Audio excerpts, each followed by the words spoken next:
Hello everyone, this is एहसान sir. तो आप सभी का आपके अपने प्यारे चैनल उन्नति एहसान में वेलकम है, स्वागत है, खुशामदीद है। आज हम लोग 12th के फिजिक्स में इलेक्ट्रोस्टैटिक में लेक्चर 19 करने जा रहे हैं। ओके, ये बहुत इंपॉर्टेंट लेक्चर है। इससे पहले हमने आप लोगों को बहुत इंपॉर्टेंट टॉपिक पढ़ाया था, लेक्चर 17 में गॉस लॉ पढ़ाया था, और गॉस लॉ का एप्लीकेशन 2 बताया था मैंने लेक्चर 18 में। ओके, और लेक्चर 16 में फ्लक्स था। तो अगर आप लोगों ने पिछला लेक्चर नहीं देखा है तो पहले आप लोगों से मेरा रिक्वेस्ट है कि पिछला लेक्चर देखें। और ये लेक्चर एप्लीकेशन गॉस लॉ बहुत इंपॉर्टेंट है, बोर्ड एग्जाम के पॉइंट ऑफ व्यू से एग्जाम में आता है, तो उसको आप लोग करना है। लेक्चर 17 मैंने पढ़ाया था, लेक्चर 18 में तो मैंने उसका एप्लीकेशन बताया था, वो भी इंपॉर्टेंट था। ये जो 18 है ये बहुत इंपॉर्टेंट है। 18 और 19 लेक्चर जो होने वाला है, ये 19 आज का, और जो 20 लेक्चर होने वाला है एप्लीकेशन ऑफ गॉस लॉ, बहुत इंपॉर्टेंट है। ये एग्जाम में हमेशा आता है, बोर्ड एग्जाम में, तो ये लॉन्ग टाइम के लिए बहुत इंपॉर्टेंट था। आप लोगों से मेरा रिक्वेस्ट है कि पूरा वीडियो देखें, आखिर तक बने रहें, आपको ये टॉपिक पूरा आसान हो जाएगा, बहुत समझ में आएगा आपको, कहीं भी आपको कोई डाउट नहीं रहेगा। बस मेरे साथ बने रहें और वीडियो बीच बीच में कहीं स्किप ना करें, पूरा वीडियो देखें। ठीक है, चलिए स्टार्ट करते हैं। आज ज़्यादा गप नहीं मारते हैं, सीधे पॉइंट पे आते हैं और स्टार्ट करते हैं टॉपिक। ठीक है, चलिए आज हम लोग पढ़ने वाले टॉपिक आप लोगों ने देख लिया होगा। टॉपिक का नाम क्या था? Electric field due to a line charge. Okay, due to a line, मैंने नोट्स बना रखा है, आप लोग देख लो, यहाँ नोट्स मैंने बना रखा है। अब इसमें मैं आपको बताऊंगा, पूरा मैंने एक्सप्लेन करके रखा है आप लोगों के लिए। लेफ्ट साइड वाला जो है पूरा आपका ये डेरिवेशन है, और एक दूसरा डेरिवेशन मैंने किया है, वो भी मैं बताऊंगा आपको बहुत अच्छे तरीके से, बहुत एक्सप्लेन करके। ठीक है, उसके बाद मैंने कुछ न्यूमेरिकल भी ले रखा है आप लोगों को समझाने के लिए, कंसेप्ट क्लियर करने के लिए। ठीक है, तो चलो पहले नोट्स पे बाद में आएंगे, पहले कुछ कंसेप्ट हम लोग समझ लेते हैं। कंसेप्ट रहेगा तो आपको समझ में पूरा आएगा। तो देखो, एकदम गौर से कुछ बेसिक आप लोग समझो, बढ़िया से रिलैक्स हो करके। ठीक है, देखो लाइन चार्ज क्या होता है। लाइन चार्ज जैसे ये आपके पास एक बहुत पतला रॉड है, थीन रॉड है, इस रॉड पे कोई भी चार्ज यूनिफॉर्मली डिस्ट्रीब्यूटेड है। ये बात समझना, हम लोग को जो सिलेबस में पढ़ना है वो यूनिफॉर्मली डिस्ट्रीब्यूटेड है। यूनिफॉर्मली का मतलब क्या होता है मैं समझाता हूँ आपको। प्लस प्लस प्लस कोई भी चार्ज हो सकता है, नेगेटिव भी हो सकता है, कोई जरूरी मैं प्लस लेकर चल रहा हूँ। ओके, ये प्लस चार्ज, इस पे, इस रॉड पे चार्ज यूनिफॉर्मली डिस्ट्रीब्यूटेड है। अब यूनिफॉर्मली डिस्ट्रीब्यूटेड का मतलब क्या हुआ कि लिम्डा कांस्टेंट होगा। आपको सर लिम्डा क्या होता है? Charge per unit length. Unit यानी कि 1 मीटर में कितना चार्ज अवेलेबल है, उसको बोलते हैं charge per unit length. Okay, अब चार्ज पर यूनिट लेंथ यानी कि 1 मीटर में कितना चार्ज है, उसको लेम्डा बोलते हैं। लेम्डा कांस्टेंट होता है, लेम्डा कांस्टेंट होता है किसके लिए? यूनिफॉर्मली डिस्ट्रीब्यूशन के लिए। ओके, तो यूनिफॉर्म डिस्ट्रीब्यूशन के लिए अगर रॉड पे कोई भी 1D अगर कोई बॉडी पर अगर चार्ज यूनिफॉर्म डिस्ट्रीब्यूशन है तो लेम्डा कांस्टेंट होता है। ये बात आप लोग को याद होना चाहिए। ओके, ये बात समझ में आ गया आप लोग को। अब मैं ये बता रहा हूँ कि लाइन चार्ज की वजह से इलेक्ट्रिक फील्ड कैसा होगा, पहली बात तो समझो। ओके, ये कोई लाइन चार्ज है, इसका इलेक्ट्रिक फील्ड कैसा होगा, ये इस पर प्लस प्लस में चार्ज दिखाता हूँ, तो इलेक्ट्रिक फील्ड लाइन जो निकलेगा, पहले मैं इसका इलेक्ट्रिक फील्ड लाइन सिखाता हूँ आप लोग को, इलेक्ट्रिक फील्ड लाइन कैसे निकलेगा। तो जैसे मान लो कि ये इलेक्ट्रिक फील्ड लाइन, ये जस्ट एक रॉड है आपके पास, इलेक्ट्रिक फील्ड लाइन कैसे निकलेगा? ये इससे नॉर्मल आउटवर्ड होगा हमेशा, नॉर्मली आउटवर्ड। ओके, माने इस लाइन सरफेस से हमेशा परपेंडिकुलर निकलेगा electric field line. Okay, normally हमेशा outward, normally outward the rod से हमेशा नॉर्मल नहीं निकलेगा, एकदम ऐसे करके। मैं आपको बताऊँ कैसा इलेक्ट्रिक फील्ड लाइन है ये, तो याद ना, इसको बोलते हैं electric field line due to a line charge. तो ये इलेक्ट्रिक फील्ड लाइन से due to a line charge, ये कैसे निकला आप लोग देखो, ये तो पीछे की ओर भी होगा, आगे की ओर भी होगा। ओके, जो आप जिस फेस से देख रहे हो उस फेस की ओर भी ऐसा इलेक्ट्रिक फील्ड लाइन निकलेगा। ठीक है, अब ये मेरी बात समझना आप लोग अच्छा से, बहुत बढ़िया से। ये जैसे आप लोगों ने आपके घर में कंघी होता है, एक कॉम्ब होता है, वो ब्रश कॉम्ब, गोल वाला कंघी, गोल वाला कंघी आप लोगों ने घर में तो जनरली नहीं रहता है, लेकिन सैलून में आप लोग जाते हो तो सैलून में बाल को ठीक करने के लिए, बाल को थोड़ा सा स्टाइलिश बनाने के लिए वो लोग सैलून वाले सब जो होते हैं, हजाम लोग, बार्बर जो होते हैं, वो यूज़ करते हैं। ओके, बाल को सेट करने के लिए। ओके, ये वो ब्लोअर लेकर के, हेयर ड्रायर लेकर के सेट करते हैं वो। तो गोल वाला जो कंघी होता है ना, तो बीच में एक डंडा होता है, उसके चारों कंघी का जो है वो धागा ये निकला होता है, उसका कांटा निकला होता है, जो बोलो आपको साइड से चारों तरफ, उसी टाइप का, just like that. Okay, electric field lines एक रॉड की वजह से उसी तरह का चारों तरफ से निकलता है। ओके, चारों तरफ से निकला होता है। मैं समझ रहा हूँ, ये तो मैंने अभी 2D फिगर में बनाया था, आपको क्लियर नहीं हो रहा है। तो ये इधर इधर इधर पीछे भी ऐसा ही निकलेगा इलेक्ट्रिक लाइन, बिल्कुल जस्ट लाइक एक सिलेंडर के जैसा। ठीक है, मैंने कंघी के जैसा कंघी ब्रश मैंने बोला, कॉम्ब जो गोल वाला कंघी, सिलेंडर कॉम्ब बोल सकते हैं उसको, सिलिंड्रिकल कॉम्ब। ओके, तो उस कंघी के जो कांटे होते हैं चारों तरफ से निकले होते हैं सिलेंडर के जैसा, बेलन के जैसा, वो इलेक्ट्रिक फील्ड लाइन होता है due to a line charge. तो लाइन चार्ज की वजह से जो इलेक्ट्रिक फील्ड लाइन से निकलते हैं वो हमेशा एक सिलिंड्रिकल फॉर्म में निकलता है।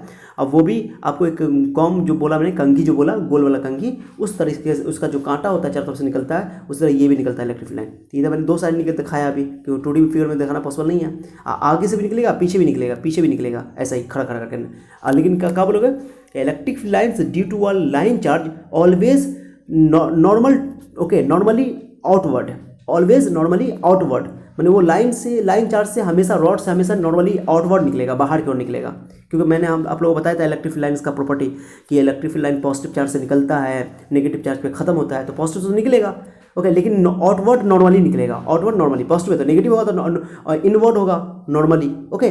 तो ये मैंने बेसिक बताया आप लोगों को। अब इंपॉर्टेंट चीज़ हो, अब हम लोग का जो अभी टॉपिक पढ़ने वाले हैं, हम लोग जो इलेक्ट्रिक फील्ड निकालेंगे, ओके, मैंने बताया था आप लोगों को पिछले लेक्चर में कि गॉस लॉ का इस्तेमाल करके हम लोग कुछ डिस्ट्रीब्यूशन ऑफ चार्ज का इलेक्ट्रिक फील्ड निकालते हैं बहुत ईजिली। लेकिन ये डिपेंड करता है कि आप गॉसियन सरफेस क्या चूज़ करते हो। Gaussian surface is very very important. अब मैंने बताया था कि हमारे सिलेबस में जो एनसीईआरटी में है, वो जो हम लोग को सिलेबस एग्जाम, बोर्ड एग्जाम में आता है क्वेश्चन, वो दो ही तरह का हम लोग को पढ़ना है, दो ही तीन तरह का। एक तो पढ़ना है जनरली, एक तो स्फेरिकल सरफेस पढ़ना है, ओके, स्फेरिकल सरफेस। एक हम लोग को पढ़ना है सिलेंडरिकल सरफेस, ये आपका क्लोज सरफेस हो गया। इसको हम लोग गॉसियन सरफेस एज्यूम कर लेते हैं। अब कहोगे सर गॉसियन सरफेस सिलिंड्रिकल कब होगा और स्फीयर कब होगा? तो मेरी बात आप लोग सुना, ये कोई लाइन चार्ज है, मैं पतला बना रहा हूँ, ये अभी हम लोग को पढ़ना है infinitely long charge wire, infinitely long charge wire. Long का मतलब क्या हुआ सर? Infinitely long. जैसे आपको मान लो कि जो तार निकला हुआ, जो पावर हाउस से तार आया हो, तो क्या तार की लंबाई बहुत कम होती है, बहुत ज़्यादा नहीं होती है, तो उसको इनफाइनाइट बोल सकते हो आप, इनफाइनाइटली लॉन्ग वायर, ओके। अब इस पर ये चार्ज जो है, ये चार्ज यूनिफॉर्मली डिस्ट्रीब्यूटेड है, यानी लेमडा कांस्टेंट है इसका। अब बताओ, अब इस पूरे वायर का लंबाई आप नहीं बता सकते हो। क्यों नहीं बता सकते हो सर? क्योंकि इसका लेंथ हमने इनफाइनाइट बना दिया है, इनफाइनाइट लेंथ का ही है, ठीक है। अब मेरी बात सुनो, इलेक्ट्रिक फील्ड तो इसको ऐसे निकलेगा, ओके, ऐसे निकलेगा, नॉर्मली आउटवर्ड। मैंने बताया ना आप लोगों को, नॉर्मली आउटवर्ड इलेक्ट्रिक फील्ड निकलेगा, नॉर्मली आउटवर्ड निकलेगा, नॉर्मली आउटवर्ड निकलेगा। अब मेरी बात सुनना, अब यहाँ पे सर, अब ये इंपॉर्टेंट चीज़ है सर, इलेक्ट्रिक फील्ड निकालना तो गॉसियन सरफेस बनाना पड़ेगा। अब गॉसियन सरफेस का सिलेक्शन कैसे करेंगे? तो मैंने पिछले लेक्चर में आपको डिटेल से बताया है कि गॉसियन सरफेस इस तरह लेना है कि इलेक्ट्रिक फील्ड हमेशा उस पर यूनिफॉर्म रहे, मैंने इस तरह का गॉसियन सरफेस चूज करो कि इलेक्ट्रिक फील्ड यूनिफॉर्म रहे, इलेक्ट्रिक फील्ड का वैल्यू कांस्टेंट रहे, चेंज नहीं करे, ओके। तो यहाँ पे तो यूनिफॉर्म इलेक्ट्रिक फील्ड तो है, पहली बात तो ये है, चाहे स्फीयर लो या कुछ भी लो, ओके। लेकिन मेरी बात समझना, उसके साथ साथ मैंने बताया था कि इलेक्ट्रिक फील्ड के साथ जो एरिया वेक्टर हो, वो एरिया वेक्टर या तो पैरेलल हो, ओके, एरिया वेक्टर या तो पैरेलल हो या तो परपेंडिकुलर हो, ओके। पैरेलल कब होगा? जब उस एरिया से वो 90 एरिया के साथ वो 0 डिग्री बनाएगा और एरिया के डायरेक्शन में होगा, ओके। और परपेंडिकुलर कब होगा? जो उस एरिया के साथ 90 डिग्री बनाएगा। तो ये इस केस में क्या होगा कि एंगल 0 हो जाएगा, तो उसमें फ्लक्स निकाल लेंगे, इसमें तो 0 हो जाएगा फ्लक्स, 90 के केस में 0 होता है। तो दो केस करना है, एक तो इलेक्ट्रिक फील्ड यूनिफॉर्म बनाना है, तो यूनिफॉर्म इलेक्ट्रिक फील्ड तो हो ही जाएगा। दूसरा कि एंगल डीएस के और इलेक्ट्रिक फील्ड के बीच में एंगल 0 बनाना है। तो चलो पहला केस मैं करके दिखाता हूँ, ये बात बहुत डिटेल से मैं बताऊंगा। पहला केस मैं क्या करता हूँ कि स्फीयर खींच के दिखाता हूँ आपको, स्फीयर। चलो स्फीयर बना पहले, चलो ये इन्फिनिटी लॉग मैं स्फीयर बना देता हूँ। चलो मैं स्फीयर बना रहा हूँ यहाँ से, देखो मैं एक स्फीयर ले रहा हूँ, ये गोला मैंने बना दिया इस चार से चारों ओर, ओके। अब मैंने क्यों ले रहा हूँ मैं सब गोला? मैंने बताया आप लोगों के जो गॉस लॉ होता है, गॉस लॉ की हेल्प से ना इलेक्ट्रिक फील्ड निकालना हम लोग को। तो गॉस लॉ की हेल्प से जो इलेक्ट्रिक फील्ड निकालना है, तो उसके लिए क्लोज सरफेस होना चाहिए, क्योंकि Gauss law is valid only for closed surfaces, okay. अब क्लोज सरफेसेस 3D सरफेस होता है, मैंने बताया था आप लोगों को यहाँ पे, ओके। चलो अब मैं यहाँ पे बताओ, इतना चार्ज यहाँ से ऊपर भी चार्ज होगा, ये लाइन के ऊपर भी चार्ज होगा, नीचे भी चार्ज होगा, तो सब चार्ज इसके अंदर नहीं आया, इतना ही चार्ज आया, मैं बता रहा हूँ आप लोगों को। अब बताओ ये इलेक्ट्रिक फील्ड का डायरेक्शन कैसे होगा? बताओ आप लोग बताओ, इलेक्ट्रिक फील्ड का डायरेक्शन, मैं मान लो कि मैं ये एरिया ले रहा हूँ, यहाँ पे एक एरिया काट रहा हूँ, इस एरिया का कैसा होगा डायरेक्शन? इधर होगा, क्योंकि सेंटर इसका यहाँ पर है, सेंटर यहाँ पर लेना है। तो डीएस का एरिया तो ये हो गया, डीएस का ही डायरेक्शन, एरिया वेक्टर का डायरेक्शन इधर होगा, क्योंकि वो हमेशा सेंटर से होकर जाता है, मैंने बताया था आप लोग को।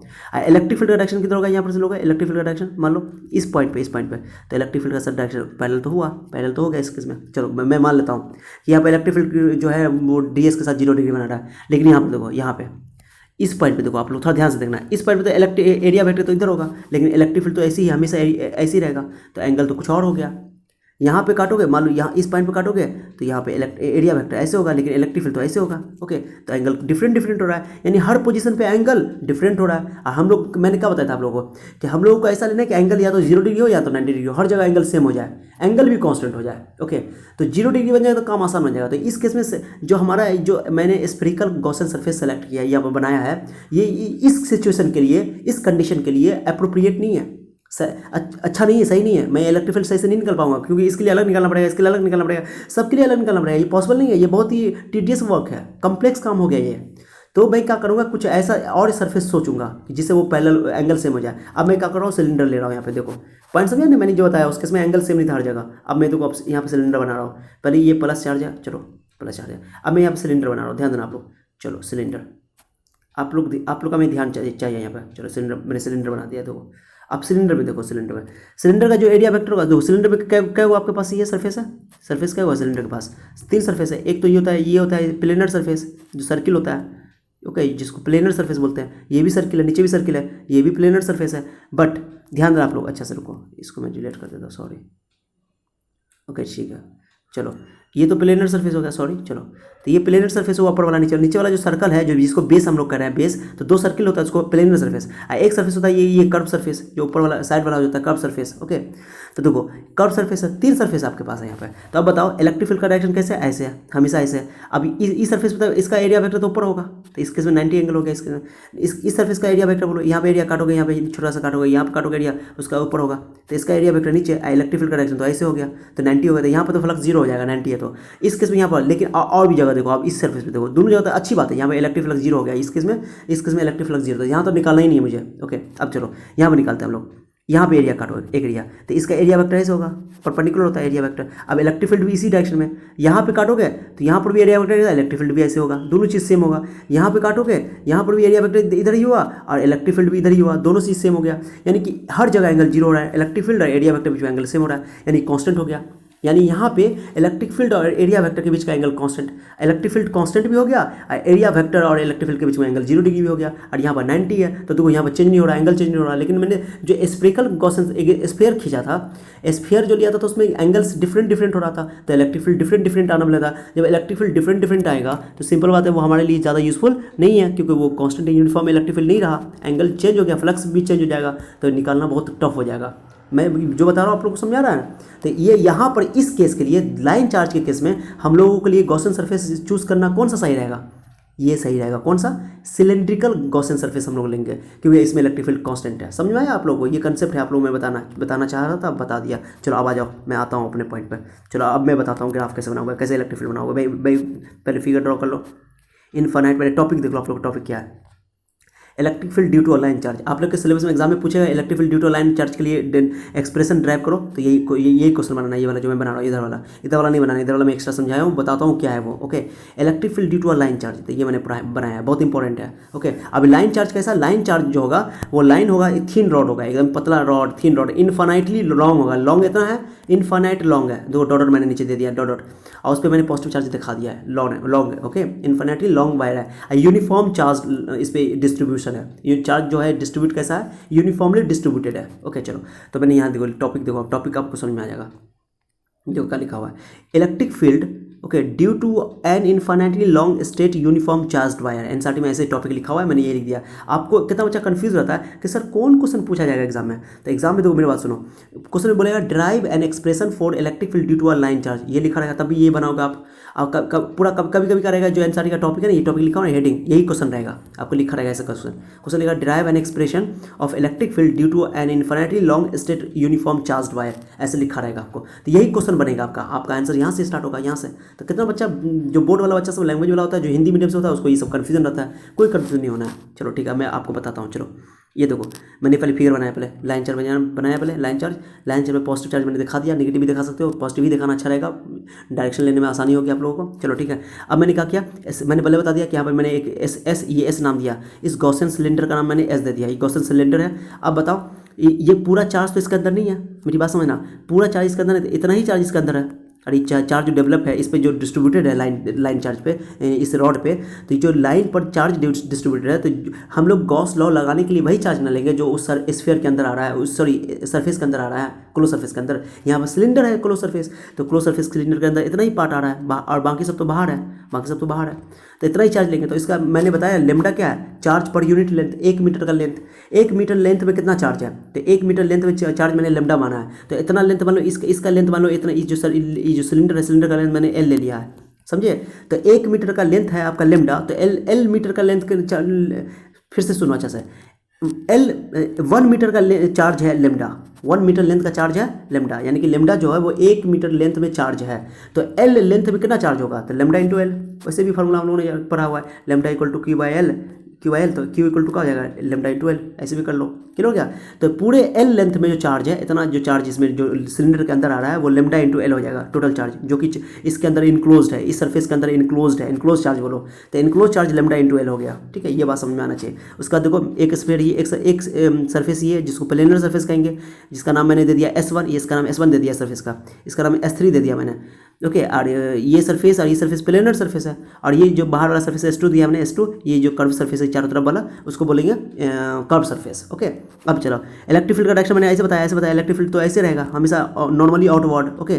तो बताओ S1 का डायरेक्शन क्या हो, एरिया वेक्टर, मैंने यहाँ पे एक छोटा सा एरिया वेक्टर काटा जिसको DS बोल सकते हो, DS1 बोलो ये एरिया को, मैंने S1 दिया इस पूरे एरिया इस सरफेस का नाम, S2 दिया इस पूरे सरफेस का नाम, लेकिन छोटा सा एरिया काटा इसका नाम DS1 दे सकते हो, चलो मैंने S1 नाम दिया उसका, तो DS1 इलेक्ट्रिक फील्ड तो ऐसे एरिया वेक्टर ऐसे 90 एंगल हो गया, फ्लक्स 0 हो जाएगा। इसमें देखो S3 में देखो एरिया वेक्टर ऐसे, इलेक्ट्रिक फील्ड ऐसे, इलेक्ट्रिक फील्ड मैंने बोला है कि हमेशा ऐसे रहेगा, और इस लाइन चार्ज से हमेशा आउटवर्ड नॉर्मल, ओके। तो S3 हो गया, E3 दोनों पीछे 90 है, इसका भी इलेक्ट्रिक फ्लक्स 0 हो जाएगा, मैंने इस सरफेस से इलेक्ट्रिक फ्लक्स 0। अब यहाँ से इलेक्ट्रिक फ्लक्स निकलेगा, बताओ कैसे, तो चूंकि एरिया यहाँ पर मैंने एक एरिया काटो कहीं पे काट सकते हो, एरिया वेक्टर का डायरेक्शन इधर, इलेक्ट्रिक फील्ड का भी डायरेक्शन इधर, एंगल 0, तो इसके में यूनिफॉर्म इलेक्ट्रिक फील्ड हो गया हर जगह, ओके। तो हम लोग ये यहाँ से निकाल लेंगे इलेक्ट्रिक फील्ड, ई का वैल्यू E2 का वैल्यू निकाल लेंगे, ये नेट इलेक्ट्रिक फील्ड हो जाएगा। E1 तो E1 E3 तो सेम है, मतलब कि सब यूनिफॉर्म इलेक्ट्रिक फील्ड है ना, तो E2 निकालो या E1 निकालो या E3 निकालो, सब सेम निकलेगा क्योंकि डायरेक्शन तो सबका सेम है, अब मैग्नीट्यूड भी सेम है, यूनिफॉर्म इलेक्ट्रिक फील्ड है, सो चिंता नहीं करना है, E1 E2 E3 सबको निकालो, कोई भी एक निकल जाएगा, काम बन जाएगा। तो E1 ई तो फ्लक्स के साथ काउंटे नहीं हो क्योंकि इलेक्ट्रिक फ्लक्स उसका 0 हो जाएगा, इसका इलेक्ट्रिक फ्लक्स 0 हो जाएगा, लेकिन इसका इलेक्ट्रिक फ्लक्स 0 नहीं होगा, तो सेम एंगल आ गया ना 0 डिग्री। चलो अब लैंग्वेज देख लो, लैंग्वेज कैसे लिखना, कितने बच्चों को लैंग्वेज में दिक्कत होता है, मैंने बहुत ईजी लैंग्वेज आप लोगों को लिख कर दिखाया। फिगर पहले देख लो, कभी भी फिजिक्स आप लोग पढ़ो ना, फिजिक्स में बच्चों को डेरिवेशन में बहुत प्रॉब्लम, बहुत सारे बच्चों को प्रॉब्लम है, कोई प्रॉब्लम नहीं होगा, मैंने आप लोगों के लिए फिगर बहुत ईजी बना के रखा है, बस आप लोगों का यहाँ साथ चाहिए, बस कंटिन्यू बने रहो अच्छा से। देखो फिगर जो में लिखा है ना आप लोगों ने, फिगर को पहले पूरा लिख दो, पहले पूरा मैंने वो फिगर को देखकर लिख रहा है। देखो let S1 S2 are planar surface, plane surfaces, माने S1 S2 जो प्लेन सरफेस है, सर्किल जो है ना सिलेंडर का, ये सिलेंडर का जो सर्किल है इसको बोलेंगे मैंने S1 नाम दे दिया, इसका नाम S2 दिया, आपका जो नाम देना दे दो, तो S1 S3 दे दिया, इसको बोल दिया S2, किसी को कुछ बोल दो आप, कोई दिक्कत नहीं है। तो ये प्लेनर सरफेस को मैंने बोल दिया, थोड़ा सा बड़ा कर देता हूँ मेरे को, ओके। देखो मैंने लिखा लेट S1, क्वेश्चन यहाँ तक क्वेश्चन रहेगा आपका, ये पूरा क्वेश्चन पूछा जाएगा, VVI मैंने लिख दिया, बहुत इंपॉर्टेंट है, एग्जाम के लिए बहुत इंपॉर्टेंट है, लॉन्ग टाइम में आता है। Let S1 S2 are plane surface and S3 are is curve surface, okay, of a Gaussian cylinder, cylinder खींचा मैंने S, okay, in place in vacuum, वो वैक्यूम में रखा गया है, वैक्यूम में रखा गया है, ओके। ये डॉट यहाँ फुल स्टॉप है, ठीक है, याद रखना बात को, वैक्यूम में रखा गया, समझ आ गया आप लोगों को। चलो सिलेंडर का, वो सिलेंडर का S1 S3 जो है वो प्लेनर सरफेस है, S1 S3 प्लेनर सरफेस है, ओके। और S2 जो है वो उसका कर्व सरफेस है, ये S2 उसका कर्व सरफेस है, ये वाला सरफेस जो है, ये वाला सरफेस, ओके। क्लियर हो गया आप लोगों का। अब चलो मैंने कुछ लैंग्वेज लिखा और ये नीचे इतना लैंग्वेज मैंने लिख दिया। चलो अब आगे देखो, लेमडा क्या है, charge per unit length, 1 metre में जो लेंथ है, तो टोटल चार्ज कितना होगा, चार्ज इनक्लोज चार्ज कितना चार्ज उसमें इनक्लोज है, टोटल चार्ज ना आ रहा है सिलेंडर का चार्ज, इस लाइन पर पूरा चार्ज इन्फिनिटी तक ना फैला हुआ है, हमको तो सिर्फ इतना ही चार्ज सिलेंडर के अंदर दिखाई दे रहा है। गॉस लॉ में हम लोग वो चार्ज लेते हैं जो उस सरफेस के अंदर है, इनक्लोज चार्ज लेते हैं, मैंने डिटेल्स आप लोगों को गॉस लॉ पढ़ाया है, इसलिए पढ़ाया था आप लोगों को। तो जो चार्ज अंदर में है वही लेंगे, तो इस लेंथ में जो सिलेंडर का जो मैंने लेंथ ले लिया है, सिलेंडर का लेंथ लिया है L, तो L लेंथ में चार्ज जो है वही लेंगे हम लोग, इतना ही चार्ज वो अंदर कंसीडर कर रहा है, इनक्लोज कर रहा है, तो उतना ही चार्ज लेंगे, तो L लेंथ। तो लेमडा क्या है, उसका चार्ज पर यूनिट लेंथ है, यानी यूनिट लेंथ में चार्ज लेमडा है, तो L लेंथ में कितना होगा, लेमडा इंटू L, तो Q का वैल्यू लेमडा इंटू L हो जाएगा, मैंने यहाँ लिख दिया था वो फॉर्मूला, ओके। तो enclose charge Q by S, S मतलब गॉसियन सिलेंडर, सिलेंडर का नाम S रखा है, सिलेंडर का मैंने S रखा है, देखो सिलेंडर का नाम मैंने S रखा है, गॉसियन सिलेंडर S ऊपर लिखा है मैंने, ओके। तो लेमडा का वैल्यू आप आराम से देखना, लेमडा का वैल्यू क्या Q बाई L होता है, चार्ज पर यूनिट लेंथ होता है, टोटल चार्ज को लेंथ से भाग कर दो, ओके। इसको लीनियर चार्ज डेंसिटी भी बोलते हैं हम लोग, ओके, लीनियर चार्ज डेंसिटी, कोई दिक्कत, कूलम पर मीटर बोलते हैं। तो Q निकालो यहाँ से, इनक्लोज चार्ज है, लेमडा इंटू L हो गया, बहुत आसान है, सॉरी, ठीक है। चलो आप लोग आगे देखो आप लोग अच्छे से। तो अब हम लोग को क्या करना है, ध्यान दो, मैंने टॉपिक लिखा, we have to find, okay sorry, we have to find electric field at point P and OP equal to R, मैंने लिख दिया। देखो कहाँ पर मैंने निकाला इलेक्ट्रिक फील्ड, मुझे कहाँ निकालना है, देखो मैंने यहाँ फिगर देखो आप लोग, मैंने P पॉइंट पर इलेक्ट्रिक फील्ड निकालना, गॉसियन सरफेस पर ही इलेक्ट्रिक फील्ड निकालना है, कभी यहाँ पर नहीं निकालोगे या बाहर नहीं निकालोगे, जितना सरफेस खींचो उस सरफेस पे ही इलेक्ट्रिक फील्ड निकालोगे आप लोग। ओके, सेंटर ओ है, मैंने ओ नाम दे दिया, कुछ भी नाम दे दो चलेगा, सेंटर ही मैंने ले लिया है। तो पी इलेक्ट्रिक फील्ड यहाँ पे मुझे निकाला पी पे, तो ये पॉजिटिव चार्ज है, पॉजिटिव चार्ज हमेशा अवे होता है electric field, away from the positive charge, तो ये इलेक्ट्रिक फील्ड इधर होगा। एरिया वेक्टर भी बाहर के आउटवर्ड होता है एरिया वेक्टर, दोनों के बीच का एंगल 0 डिग्री है। S2 और E2 के बीच का एंगल 0 डिग्री है। ये छोटा सा एरिया जो मैंने काटा उसका नाम दे दिया DS2, मैंने पूरा सरफेस का नाम मैंने S2 रखा, लेकिन उसका जो छोटा सा एरिया काटा मैंने उसको DS2 बोला, जो आगे दिखाऊंगा मैं। अब बाकी तो 0 ही होगा ये वाला, कोई दिक्कत नहीं है। तो देखो मैंने लिखा है यहाँ पर, तो पी पॉइंट पे इलेक्ट्रिक फील्ड निकालना है, पी पॉइंट पे। ओके चलो, तो be OP equal to distance जो है वो सेंटर से उसका डिस्टेंस कितना रखा है R, ये R मैंने मान लिया। चलो ठीक है, ध्यान दो।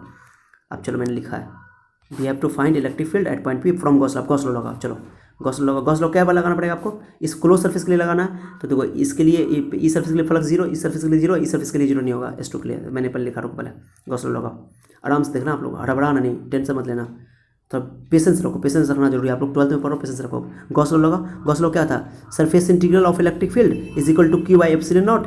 What is Q naught, Q okay, Q है total charge enclose by that surface, Gaussian surface में जितना चार्ज इनक्लोज हो रहा है जो अंदर में वो लेना है। एप्सिलॉन नॉट तो free space, permittivity of free space, इसलिए मैंने वैक्यूम लिख दिया, हर जगह वैक्यूम लिख दिया करो ऊपर में, तो मैंने डेफिनेशन में प्लेस्ड इन वैक्यूम हमेशा लिख दिया करो। ओके, आई डॉट डॉट इसका ई डॉट डॉट मैंने जो दिया है, सॉरी थोड़ा मैं बड़ा करके बताता हूँ। ओके, मैंने डॉट डॉट जो दिया आप लोगों को ऊपर नीचे, वो इनफाइनाइटली लॉन्ग वायर है, इसलिए फाइनाइट और लॉन्ग वायर के लिए अलग कंसेप्ट होता है, इसलिए मैं समझा रहा हूँ आप लोग को, हमारे सिलेबस में यही है। ठीक है चलो, ओके तो देखो गॉस लॉ लगा दिया मैंने, ये फार्मूला होता है गॉस लॉ का। अब ये मैंने बता दिया कि चार्ज इनक्लोज, पहले ये गॉस लॉ में बताओ क्या वो सरफेस है। अब ये टोटल सरफेस जो गॉसियन क्लोज सरफेस है हमारा, उसमें उसको मैंने S बोला है। अब S में क्या वो सरफेस है, 3 सरफेस है, 2 प्लेन सरफेस है, 2 प्लेन सरफेस है आपके पास। ओके 2 प्लेन सरफेस है, एक का नाम S1 रखा मैंने, ये प्लेन सरफेस S1, और नीचे एक S3, और इसको मैंने S2 बोला है, ये वाला सरफेस को, ये वाला सरफेस को S3 S2 बोला है। तो भाई तीनों के लिए मुझे अलग अलग इंटीग्रेशन निकालना पड़ेगा, तो निकालो,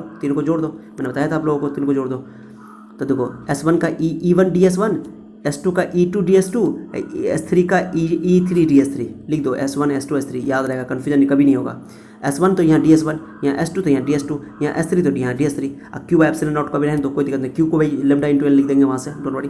तो चलो अब EDS1, जो EDS1 वाला, DS1 वाला कौन है, EDS1 एरिया वेक्टर ऊपर है और इलेक्ट्रिक फील्ड एंगल का 90 डिग्री, तो cos 90 0 हो जाएगा। यहाँ भी S3 वाला भी 90, I वाला भी 0 डिग्री, तो cos 0 1 हो जाएगा। तो मैंने यहाँ रखा है, देखो एक एक स्टेप मैंने किया, कोई स्टेप नहीं छोड़ा है। ओके ध्यान दो, तो E1 DS1 cos 90, E2 वाला में भी प्लेनर सरफेस है, E2 वाला तो 0 डिग्री था, इधर कर्व सरफेस था S2 वाला, तो E2 DS2 cos 0 degree, E3 DS3 cos 90 degree. Okay देखो ना, यहाँ जो मैंने बताया था, समझ आ रहा है ना, ये फिगर को देखो आप लोग, देखो मैं बता रहा हूँ आप लोग को, ये S1 और E1 90 डिग्री, S3 और E3 90 डिग्री पर है, बट ये दोनों 0 डिग्री पे S2 और E2 पे, इसलिए मैंने वहाँ 0 डिग्री लिखा। क्लियर हो गया आप लोग का।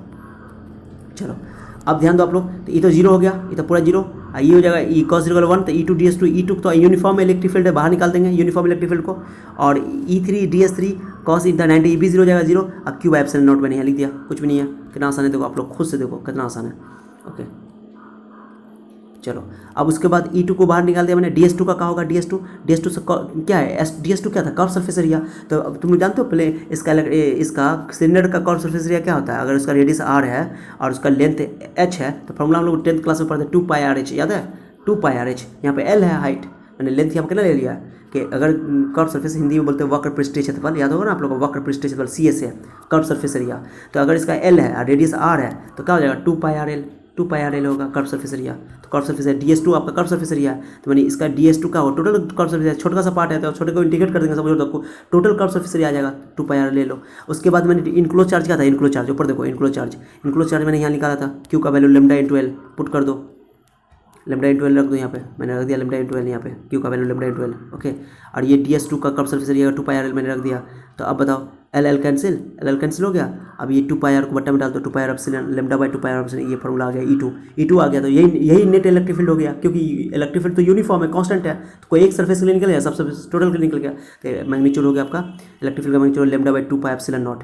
2 पाई एप्सिलॉन नॉट हम लोग जानते हैं 1/4 पाई एप्सिलॉन नॉट का वैल्यू होता है, क्या होता है 9 × 10⁻⁹ इसका वैल्यू होता है, लेकिन 2 तो नहीं है यहाँ पर, तो 2 से मल्टीप्लाई डिवाइड कर देंगे, इस फॉर्म में लिख देंगे हम लोग। अभी मत लिखो इसको, पहले वेक्टर फॉर्म में लिख देते हैं हम लोग। इलेक्ट्रिक फील्ड को वेक्टर फॉर्म में लिखना था कि यूनिट वेक्टर से मल्टीप्लाई कर दो, आर कैप ले लो या एन कैप ले लो। एन कैप क्या है? एन कैप जो डायरेक्शन है इलेक्ट्रिक फील्ड का डायरेक्शन किधर है? इलेक्ट्रिक फील्ड का डायरेक्शन है इस लाइन चार्ज से normal, okay, outward the normal, okay, normally outward. Electric field always due to a line charge normally outward, हमेशा नॉर्मल आउटवर्ड नॉर्मल होगा, बाहर की ओर होगा लेकिन नॉर्मल होगा, पॉजिटिव चार्ज लेंगे तो, ठीक है। चलो मैंने वही लिखा है। इलेक्ट्रिक फील्ड देखो, अभी इस खास बात देखो, इसमें आर आया है हर इलेक्ट्रिक फील्ड मैंने कितनी जगह पढ़ाया है कि पॉइंट चार्ज की वजह से इलेक्ट्रिक फील्ड आर स्क्वायर के इन्वर्सली प्रोपोर्शनल होता है। मैंने पढ़ा है डायपोल की वजह से इलेक्ट्रिक फील्ड आर क्यू के इन्वर्सली प्रोपोर्शनल होता है। उसी तरह यहाँ पे मैं पढ़ रहा हूँ किसके लिए? लाइन चार्ज की वजह से। तो लाइन चार्ज की वजह से इलेक्ट्रिक फील्ड आर के इन्वर्सली प्रोपोर्शनल होता है, आर के इन्वर्सली प्रोपोर्शनल, देखो आर का पावर 1 है, समझ लो। ये बहुत अच्छी बात है यहाँ पे, चलो क्या, ये इंटरेस्टिंग है। ये एग्जाम में आपको यहीं तक बनाना है, यहीं तक बनाना है, इससे ज़्यादा कुछ नहीं करना है। एग्जाम में अगर पूछ दिया आपको तो ये पूरा डेरिवेशन यहाँ तक करना है, बहुत ईजी है ये, ओके। फॉर्मूला में मैंने लिख दिया आप लोगों को, okay. Lambda by 2 pi epsilon naught into R, ये हो गया। अब ये सर क्या है? ये इधर वाला जो बता रहे हैं, चलो ये एग्जाम में इतना ही लिखना है आपको, यही आपके लिए इंपॉर्टेंट है। ई साइड वाला पूरा, ई साइड वाला मैं जो बोल रहा हूँ। अब इधर साइड वाला देखो आप लोग अच्छा से। अब मैं यहाँ पे क्या कर रहा हूँ, ये तो इन्फिनिटली लॉन्ग वायर था। अब कंपटीशन के लिए भी और कुछ कंसेप्ट के लिए भी, कंसेप्ट समझो अच्छा से। इस क्वेश्चन को तुम इस तरह भी सॉल्व कर सकते हो। इसको मैं बताता हूँ कैसे आप लोग करोगे। देखो क्या करो, फाइनाइट वायर ले लो आप लोग, फाइनाइट वायर जो मैंने एक पढ़ाया था आप लोगों को, सर्कुलर रिंग की वजह से, यूनिफॉर्म सर्कुलर रिंग की वजह से इलेक्ट्रिक फील्ड मैंने निकाला था, ओके। उसका मैंने लेक्चर शायद 14 या 15 बनाया था, जो भी आप लोग देख लेना। तो देखो, तो ये एक यूनिफॉर्म, एक आपके पास लाइन चार्ज है, ओके। लाइन चार्ज सीधे भी बना सकते हो और ऐसे भी बना सकते हो, कोई दिक्कत नहीं है। लाइन चार्ज इसकी वजह से मैंने इलेक्ट्रिक फील्ड निकाल रहा हूँ। फाइनाइट लाइन चार्ज है, तो फाइनाइट में लिखा है electric field due to a finite uniformly charge wire, finite ले लिया मैंने, ओके। वो इन्फाइनाइट था, ये फाइनाइट था। हम लोग के सिलेबस में फाइनाइट है, इन्फाइनाइट ही पूछेगा, जो मैंने अभी बताया। ये इसलिए बता रहा हूँ क्योंकि इसकी हेल्प से वो भी बना सकते हैं, ओके। दूसरा तरीका आपको यही कहीं पसंद आ जाए, कंसेप्ट भी बनेगा, कुछ क्वेश्चन भी बनेगा। तो ये आपका ये एक वायर है फाइनाइट लेंथ का, फाइनाइट लेंगे, इसका टोटल लेंथ मैंने एल मान लिया, ओके। अब वहाँ पर तो इन्फाइनाइट वायर था, ये इन्फाइनाइट वायर का कोई लेंथ ही नहीं था। आपको उसे एल किसका लेंथ था? तो एल तो इस सिलेंडर का मैंने बनाया था ना, वहाँ पर गॉस लॉ लगाने के लिए। यहाँ पर गॉस लॉ नहीं बना, बिना गॉस लॉ की हेल्प से मैं बनाऊंगा इसको, इलेक्ट्रिक फील्ड निकालूंगा, जैसे मैंने सर्कुलर रिंग की वजह से निकाला था। तो देखो इसका फिगर देखो आप लोग, ज़्यादा इसमें ध्यान देना। इसका वो मैंने सेंटर पे ले लिया, इसके एक्सिस पे इलेक्ट्रिक फील्ड निकाल रहा हूँ, एक्सिस पे, क्योंकि ये सिमेट्रिकल फिगर बनाना मुझे इस तरह। कहीं भी एक जनरल पॉइंट पे भी निकाल सकते हो, लेकिन मुझे जनरल पॉइंट हम लोग को नहीं पढ़ना है, ओके। हम लोग को ये पढ़ना है। तो देखो इलेक्ट्रिक फील्ड एट सेंटर, तो electric field at its axis पे। तो एक्सिस किसको बोलते हैं? जो सेंटर से पास करे और उस लाइन चार्ज पे परपेंडिकुलर हो, तो इसको एक्सिस बोल सकते हो। तो ये इसका एक्सिस हो गया, ओके। चलो एक्सिस ले लो इस तरह, चलो ओपी एक्सिस बोल दो, कोई जरूरी नहीं एक्सिस से बोलो, तुम इक्वेटोरियल लाइन भी बोल सकते हो, इसके लिए कोई दिक्कत नहीं है, ओके। और ओ जो है आपका सेंटर है, वो सेंटर है, चलो सेंटर में ले लिया। अब इस पे एक पॉइंट पे इलेक्ट्रिक फील्ड निकालना है, ये जो आर डिस्टेंस पर है, ठीक है। पी इलेक्ट्रिक फील्ड निकाला, फिगर तुम जानते हो। तो एक छोटा सा एक सेगमेंट काटो यहाँ पे, इसका इलेक्ट्रिक फील्ड अवे टुवर्ड्स होगा, away from the charge, okay. Charge से बाहर निकालो, ऐसे इलेक्ट्रिक फील्ड होगा, ओके। यही सेम एक इलेक्ट्रिक फील्ड ऊपर काटो, ऐसे ये भी इससे होगा, क्लियर हो गया? दम सेम होगा, दम सेम उतनी दूरी पे। इसका लेंथ लिया मैंने, इसका जो लेंथ छोटा सा इलेक्ट्रिक जो काटा, इसका डी वाई लेंथ बोल दिया, वाई, क्योंकि इसका मैंने देखो ना, यहाँ से यहाँ तक ये वाई है, सेंटर से इसकी दूरी वाई है, इसका भी वाई है। और लेकिन इसको मैंने डी वाई लेंथ बोल दिया, छोटा वाला जो टुकड़ा काटा, एलिमेंट, एरिया एलिमेंट काटा, या लेंथ बोलो, एलिमेंट काटा, छोटा सा एलिमेंट, तो उसको मैंने डी वाई बोल दिया, ठीक है। अब चलो, अब इसका दो अलग अलग एंगल में आ गया इलेक्ट्रिक फील्ड, देखो ये डी है, ये डी है। अब इसका कंपोनेंट तोड़ दो, तो इस डी का दो कंपोनेंट होगा, पहले थीटा एंगल मान लो, ये भी थीटा होगा, तो ये भी थीटा होगा, थीटा ले लो, ओके। तो डी का दो component, D sine theta, D cos theta, फिर इसका भी दो होगा, D cos theta, D sine theta. तो ये तो दोनों अपोजिट डायरेक्शन में कट जाएगा, बट ये दोनों डी कॉस थीटा तो तुमको जुड़ जाएगा। तो इंटीग्रेट कर देना, तो कोई एक को इंटीग्रेट करना, सारा हो जाएगा, जैसे हम लोग सर्कुलर रिंग में किए थे, ओके। चलो बस कुछ नहीं है इसमें। अब क्या करो, अब देखो आप अच्छा से देखना, पॉइंट चार्ज का इलेक्ट्रिक फील्ड निकाल, तो ओपी इक्वल टू आर है। मैंने देखो ओपी इक्वल टू आर बोल दिया, यहाँ समझना, ओपी इक्वल टू आर, और ये जो पी है यहाँ पे नाम दिया बी, तो P B equal to X. आप ये भी डिस्टेंस उतना ही होगा, क्योंकि मैंने सेम काटा है, उतना ही दूरी पे ये भी लिया। तो वाई डिस्टेंस ऊपर, वाई डिस्टेंस नीचे, तो मैंने इसको बोल दिया P A equal to X, उसको भी पी एक्स बोल दिया। आर डिस्टेंस को मुझे निकालना है, तो O A O B equal to O A, तो ध्यान देना, ये ओ ए हुआ, ये ओ बी हुआ। ओ से ओ की दूरी, ए की दूरी, और ओ से बी की डिस्टेंस दोनों सेम है, एक्स मैंने मान लिया। यहाँ गलती लिखा गया शायद, तो आप लोग थोड़ा सा सही कर लेना आप लोग, ओके, मिस्टेक हो गया। ओ ए ओ बी, यहाँ वाई होना चाहिए, क्या होना चाहिए था? उल्टा हो गया, O A O B equal to Y, okay. यहाँ लिखा हुआ है, देखो यहाँ लिख दिया मैंने, ठीक है। ये जो होना चाहिए पी ए पी बी होना चाहिए, पी बी सही कर लेना है। तो O P equal to R सही है, और पी ई पी होना चाहिए, पी ए पी बी, ये पी देखो P A and P B X होना चाहिए, ये पी ए पी बी कर लेना, P A and P B कर लेना, बस ओ की जगह पी आई, ठीक है। O A O B equal to Y, ये सही है, O equal to O B equal to Y. लेकिन पी ए और पी वी ये एक्स है, ये सही कर लेना आप लोग, बस ये मिस्टेक हो गया, चलो कोई बात नहीं है, मेन चीज़ देख लेते हैं। चलो अब क्या करते हैं हम लोग, इलेक्ट्रिक फील्ड पॉइंट चार्ज का फॉर्मूला बताते हैं। इलेक्ट्रिक फील्ड डी का फॉर्मूला क्या होगा, पॉइंट, क्योंकि ये जो है आपका ये पॉइंट चार्ज है यहाँ पर, तो इस पर कोई ना कोई चार्ज होगा, तो इसका चार्ज पर यूनिट लेंथ का लेते हैं हम लोग, मैंने कि लेमडा मान लेते हैं, यूनिफॉर्मली डिस्ट्रीब्यूटेड है। अब बताओ यूनिट लेंथ में चार्ज है लेमडा, तो डी वाई लेंथ में कितना होगा, तो डी वाई इंटू लेमडा, ये ना बताया हम लोगों ने, डी वाई इंटू लेमडा, क्योंकि लेंथ यहाँ पे डी वाई है, तो डी इस छोटे से एलिमेंट पे कितना चार्ज है, पॉइंट चार्ज की तरह ट्रीट हो सकता है ये, तो डी वाई इंटू लेमडा। अब डी वाई इंटू लेमडा ले लो, इलेक्ट्रिक फील्ड ऐसे होगा, तो ये डिस्टेंस हो गया आपका एक्स और चार्ज हो गया डी वाई इंटू लेमडा, और फॉर्मूला लगा दो के क्यू बाई आर स्क्वायर करके, चलो के लिख दो या बाई 4 दो, के चार्ज हो गया D Q X square, D Q का वैल्यू हो गया, डी क्यू का वैल्यू कैसे निकालोगे, lambda equal to D Q by D Y होगा, लेंथ डी वाई है, तो मैंने बताया ना छोटा सा एलिमेंट का चार्ज हो गया लेमडा इंटू डी वाई, तो लेमडा इंटू डी वाई रख दो, ओके सॉरी ओके। अब बताओ हॉरिजॉन्टल कंपोनेंट तो जुड़ जाएगा, horizontal component D cos theta, तो हॉरिजॉन्टल कंपोनेंट को डी एक्स बोलते हैं, मैंने डी कॉस थीटा, डी का वैल्यू रखो यहाँ पे डी के D Q by x square, यहाँ के D Q by x square, चलो। और ये यहाँ पर कॉस थीटा भी है, कॉस थीटा का फॉर्मूला कहाँ से लगाओ, यहाँ से लगाओ, ये राइट एंगल टैंगल 90 डिग्री है, तो कॉस थीटा का फॉर्मूला लगाओ, कॉस का होता है बेस बाई हाइपोटेनस, तो बेस हो गया आर और हाइपोटेनस हो गया आपका एक्स, आर बाई एक्स रख दो, आर बाई एक्स मैंने रख दिया, तो आर बाई एक्स एकदम सेम मैंने जो सर्कुलर रिंग में किया था एकदम सेम, और डी क्यू का value lambda into D Y रख दो, लेमडा इंटू डी वाई रख दो, हो गया। अब बताओ यहाँ पे आपको देखो, यहाँ पे नीचे एक्स क्यू आ गया, नीचे एक्स क्यू आ गया, ये एक्स क्यू आ गया। अब मुझे आर में चाहिए रिलेशन, एक्स का वैल्यू निकाल लो, एक्स क्या हाइपोटेनस है, एक्स हाइपोटेनस है, तो hypotenuse equal to perpendicular square plus base square, तो रख दो Y square plus R square, तो एक्स स्क्वायर का वैल्यू, एक्स का वैल्यू निकालोगे, मैंने यहाँ निकाल दिया, लो एक्स का वैल्यू निकाल दिया, रूट में आ गया, पावर हाफ कर दो, हो गया। अब इस वैल्यू को यहाँ पे एक्स क्यू का वैल्यू यहाँ रख दो, रख दिया मैंने, 3/2 हो गया, कहीं 3 पावर है 3/2 हो जाएगा पावर, क्योंकि पावर हाफ यहाँ पर है, 3/2 हो गया। अब इसको इंटीग्रेट कर देंगे, इंटीग्रेट कर देंगे तो नेट इलेक्ट्रिक फील्ड निकल जाएगा। अब इंटीग्रेट करने में लिमिट कहाँ से कहाँ तक लेंगे, ध्यान देना आप लोग, ये तो आप ऑरिजिन सेट कर चुके हैं, सेंटर ऑरिजिन सेट कर चुके हो, तो ऑरिजिन के ऊपर पॉजिटिव होता है, ऑरिजिन के नीचे नेगेटिव होता है। अब मैंने वाई क्यों लिया, ये वाई क्यों लिया, वाई इसलिए लिया क्योंकि वाई एक्सिस ऊपर वाई एक्सिस है, नीचे भी वाई एक्सिस, इसलिए वाई लिया है, नहीं तो डी एक्स भी ले सकते थे हम लोग, लेकिन मैंने वाई लिया है, ओके चलो।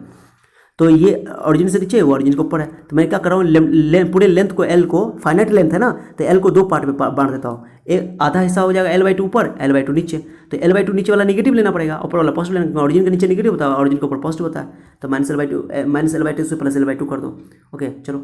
या ऐसा कर सकते हो कि आप यहाँ पर से 0 से L कर सकते हो, 0 से L कर दो, कोई दिक्कत नहीं, दुगुना कर देना, मैंने L/2 दोबारा करने से अच्छा है कि दुगुना कर देना, मैंने पहले क्या किया मेरे को, -L/2 से प्लस L/2 dx, और dx का वैल्यू देखो आपके पास यहाँ पर मैंने निकाल रखा है, dx ये वैल्यू निकाल रखा है, इसको पुट कर दो यहाँ पे, दुख करना आसान है, समझो ये बहुत इंपॉर्टेंट है, ये आपको समझो कंसेप्ट क्लियर होगा आपका अच्छा से, ओके।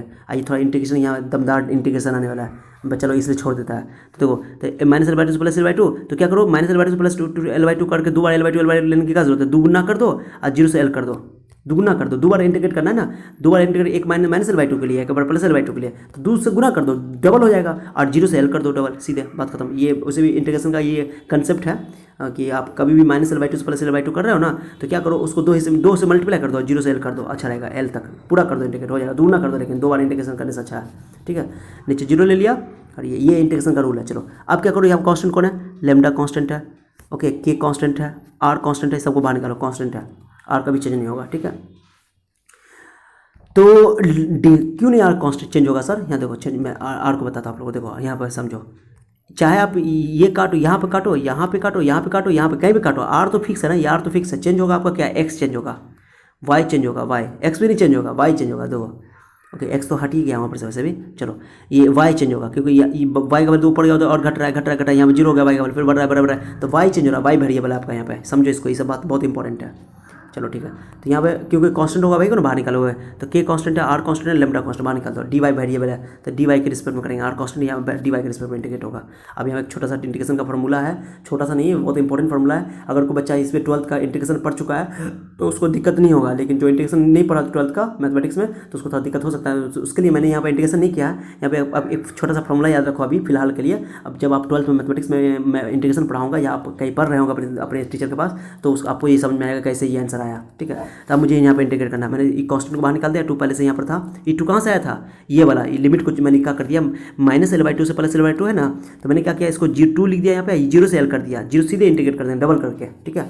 ये तरीका होता है कि जब भी -L/2 से प्लस L/2 तो दुगुना कर दो ऊपर वाले को, नीचे 0 कर दो, ये डबल हो जाएगा, बस खत्म, ठीक है। चलो तो देखो मेरे बात अच्छा समझो, 2 k lambda into R constant बाहर निकाल दिया मैंने। अब dy इतना आ गया, इसको इंटीग्रेट करना था, इसका ये फार्मूला ही समझो, ये एक फार्मूला मैंने साइड में लिखा हुआ है डब्बा में, देखो dx by A square plus A square, a constant हुआ, एक्स स्क्वायर वेरिएबल हुआ, उसका पावर 3/2, तो उसका आंसर होता है 1/a स्क्वायर रूट अंडर ए स्क्वायर प्लस ए स्क्वायर। यहाँ पर एक जगह आर स्क्वायर है, एक जगह आर है, तो ए स्क्वायर तो 1/r स्क्वायर बाहर निकालो।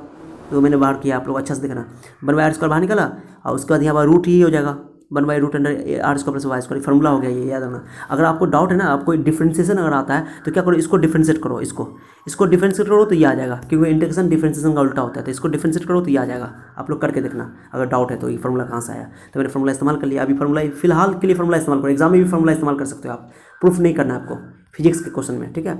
चलो तो आर स्क्वायर बाहर निकाल दिया, अभी 0 से लिमिट हो गया, अब इसको तो एक आर से एक आर तो कट ही जाएगा, कांस्टेंट था, इसे बाहर निकाल दिया। 2 k लैम्डा बाई आर, और यहाँ से लैम्डा रख दो वाई की जगह एल रख दो, वाई की जगह एल, यहाँ भी वाई की जगह एल, और 0 रख दो, 0 हो जाएगा, upper limit minus lower limit रख दो।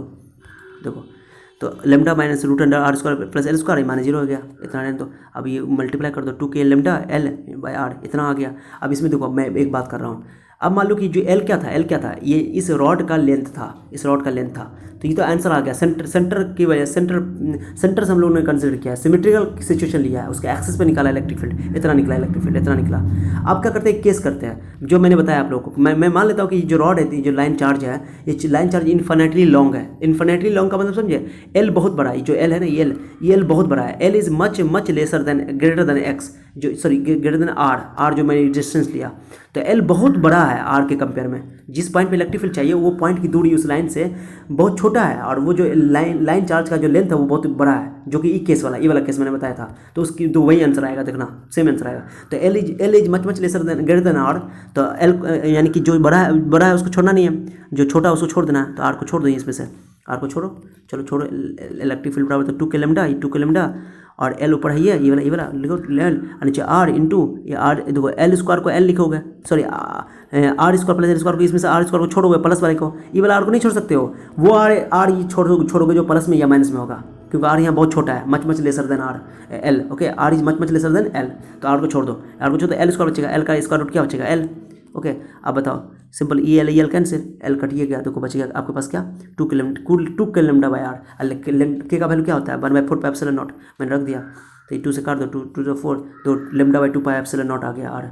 यही ना प्रूफ क्या होता है यहाँ पर, देखो तो आप लोग के पास यही ना प्रूफ होता है, नीचे भी देखो तो नीचे ये lambda by 2 pi epsilon naught by are.